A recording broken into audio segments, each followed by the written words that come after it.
Subscribe करें हमारे YouTube channel दास संतोष प्रभु को और श्रवण करें भागवत और भागवत कथा की महिमा का और बेल आइकन को दबाना न भूलें। नरसिंह चतुर्दशी के आप सभी को हार्दिक शुभकामनाएं, बहुत बहुत बधाई है।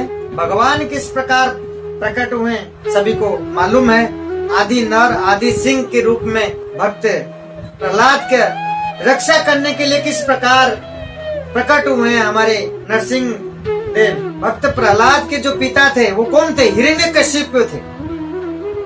बड़े असुर व्यक्ति थे वो और बड़ा शक्तिशाली थे हिरण्यकशिप। वो अपने आप को बहुत महान मानते थे, बहुत शक्तिशाली मानते थे कि मैं ही भगवान हूँ, मेरे से बड़ा कोई है नहीं। अपने पुत्र को आदेश करते थे कि किसी को मानने की जरूरत नहीं है, मैं ही तेरे लिए सब कुछ हूँ, मैं भगवान हूँ, मेरे से शक्तिशाली और को हो ही नहीं सकता। लेकिन जो हमारे बाल भक्त प्रहलाद थे वो हमेशा ठाकुर जी का नाम लेते थे, बहुत विश्वास करते थे भगवान को। ऐसा दृढ़ विश्वास आप भी कर लो तो आप आज की तारीख में भी आपको ठाकुर जी के दर्शन मिल जाएंगे। हम जब तन मन धन से जब दृढ़ विश्वास के साथ हम याद करते हैं, भक्ति भाव से जब हम पुकारते हैं तो भगवान खुद से नहीं रह जाता। भगवान तो भक्त की बगैर अधूरे हैं। तो इसी प्रकार जब हमारे भक्त प्रहलाद भगवान के नाम लेते थे और भगवान को पुकारते थे तो उनको पिताजी जो हैं हिरण्यकशिप को बहुत चिढ़ लगता था। हमारे जो भक्त प्रहलाद है वो छोटे थे, उसमें भी एक पिता होते हुए भी अपने पुत्र को कई बार प्रहार किया, कई बार मारने की कोशिश की, लेकिन वो भगवान के नाम लेते थे और वो हमेशा बच निकलते थे। हर जगह पे भगवान ने उनका रक्षा की। तो एक बार क्या हुआ, हिरण्यकशिप जब भक्त प्रहलाद से पूछा कि भगवान भगवान हमेशा करता रहता, नाम लेता रहता हमेशा, उनको क्या ये खंबे पे मिलेंगे? बोला हाँ, वो हर जगह पे है। भक्त प्रहलाद क्या कहते हैं कि हमारे जो भगवान है वो हर जगह पे ही है, कण कण में ही है। हाँ, इसी खंबे में मिलेंगे। तो वो तो असुर प्रवार के व्यक्ति हैं वो हिरण्यकशिप, तो वो प्रहार करके तोड़ डालते हैं उस खंबे को।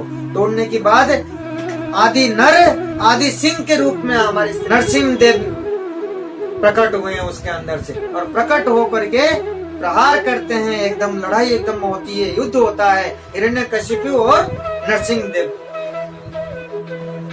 बहुत देर तक लड़ाई होता गया। उसके बाद क्या हुआ, राज दरबार के सामने हिरण्यकशिप को उठा करके अपने गोद में लेटा करके अपने बड़े बड़े हाथों के नाखून से ही उनके शरीर को क्या किया भगवान ने? फाड़ डाला।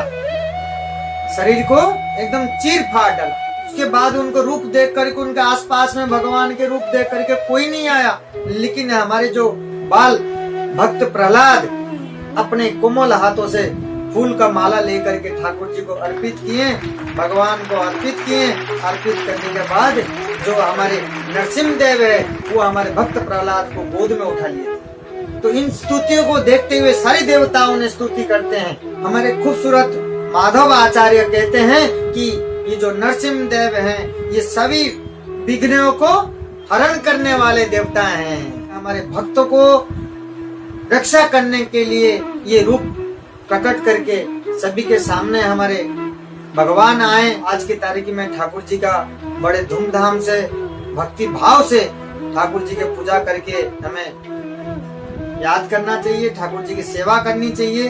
आप सभी को पुनः नरसिंह चतुर्दशी के हार्दिक शुभकामनाएं। सभी के जीवन में खुशी और आनंद बना रहे और ठाकुर जी के हमारे सभी के ऊपर कृपा बने रहे।